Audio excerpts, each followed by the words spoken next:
جب پہلی مرتبہ آپ حج پہ جاتے ہیں اور 8 کو احرام باندھ کے مکے سے جب پہنچتے ہیں منا میں، تو جو ہی خیمے کے اندر داخل ہوتے ہیں آپ کو حیرت کا جھٹکا لگتا ہے۔ بالکل قبر جتنی جگہ ہوتی ہے، 1.5 فٹ چوڑا گدھا ہوتا ہے اور 5.5 فٹ لمبا ہوتا ہے، اور وہ جوڑ کے رکھے ہوئے ہوتے ہیں۔ وہاں ہی سونا ہے، اسی کو اٹھا کے نماز پڑھنا ہے، وہیں اپنا کہیں سامان ٹکانا ہے، وہیں کہیں جوتے کو سیڑنے ہیں۔ بڑی مشکل ہوتی ہے۔ بندہ جب ایک دم خیمے میں داخل ہوتا ہے تو 1.5 فٹ چوڑا اور 5.5 فٹ لمبا جب دیکھتا ہے کہ یہ میرا بستر ہے، چھوٹا سا خیمہ ہے، تو یہاں بندے کتنے؟ اتنے بندے ہیں جی، 45 بندے ہیں یہاں۔ اور وہاں تو پھر جب کروٹ بھی بدلتے ہیں تو دوسرے کے اوپر گرتے ہیں، پاؤں دوسرے کے سر پہ ہوتے ہیں اور ادھر والے کے پاؤں آپ کے سر پہ ہوتے ہیں، اور وہاں آپ نے کتنے دن کاٹنے ہوتے ہیں، اور وہ کتنا مشکل ہوتا ہے۔ پھر واش روم میں جو لائن لگی ہوتی ہے تو وہ کتنا مشکل مرحلہ ہوتا ہے، لیکن اس کے باوجود تکلیف سارے کاٹتے ہیں، لیکن جنگ و جدل نہیں ہوتا، اس لیے کہ میرے رب نے کہا میرے بندو میرے دربار پہ آؤ، لڑنا نہیں ہے۔ یہ حج پہ اللہ تعالیٰ نے ہمارا امتحان لیا۔ عورت سے مقاربت اور دیگر جو چیزیں ہیں وہ تو حج کے علاوہ جائز ہیں، حج کے لیے منع کی گئی ہیں، لیکن فسوق اور جدال، گناہ کے کام اور جنگ و جدل، لڑائی، یہ حج کے باہر بھی جائز نہیں ہے، لیکن خاص طور پہ ان کو حج کے اندر بھی منع کیا گیا، چونکہ ہجوم ہوتا ہے، اور ہجوم کے اندر لوگوں کا آپس میں لڑ پڑنا، جھگڑ پڑنا، تو یہ ایک عمومی طور پہ ہوتا ہے۔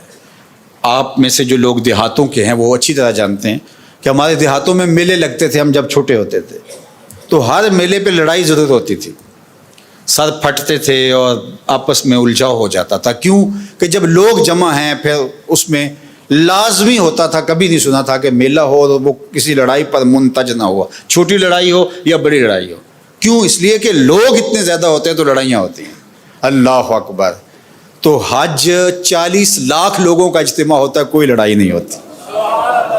یہ کوئی چھوٹی بات تو نہیں ہے نا، یہ اسلام کی سچائی ہے۔ لوگ برداشت کرتے ہیں، راستہ دیتے ہیں۔ اللہ اکبر! حاجی کے لیے دل میں نرمی پیدا ہو جاتی ہے۔ تو جہاں 4 لوگ جمع ہوتے ہیں وہاں لڑائیاں ہوتی ہیں۔ حج سے بڑا میلہ کیا لگ سکتا ہے؟ یہ تو 4000، 10,000، 50,000 کا میلہ ہوتا ہے، وہ 40 لاکھ کا میلہ ہوتا ہے، لیکن اس میلے کے اندر لڑائی نہیں ہوتی، اس لیے کہ میرے رب نے کہا ہے کہ ولا فسوق ولا جدال، او میرے بندو تم نے لڑنا نہیں ہے۔ کہا مالک تیرا حکم ہے، نہیں لڑیں گے۔ حج پہ ایک اور امتحان لیتا ہے اللہ، وہ کیا؟ احرام کی شرط ہے نا، پردہ دار خاتون بھی ہو اس کو بھی حکم ہے منہ نہیں ڈھانپنا، تیرے چہرے پہ نقاب نہیں آنا چاہیے۔ اللہ کا گھر کعبہ سامنے، مطاف، وہاں تو بے پردہ عورت بھی جا کے پردہ کر لے، لیکن کہا کہ احرام باندھا ہے تمہارا چہرہ نہیں ڈھکا ہوا ہونا چاہیے، تو چہرہ جو ہے وہ تم نے بہنا رکھنا ہے۔ مالک یہ کیا؟ کہا میں دیکھنا چاہتا ہوں کہ میرے بندے میرے گھر کے سامنے آ کے میرا حیا کرتے ہیں کہ نہیں کرتے، یہی تو دیکھنا چاہتا ہوں۔ ان کی آنکھوں میں شرم آتی ہے کہ نہیں آتی؟ یہی تو امتحان لینا ہے بندے کا۔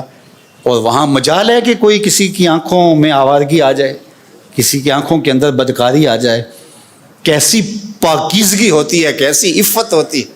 یار اپنی بیوی بھی ساتھ ہو تو تم اسے بھی اس نظر سے نہیں دیکھ سکتے، تو پھر کسی اور کی خاتون کو کوئی کیسے دیکھے گا؟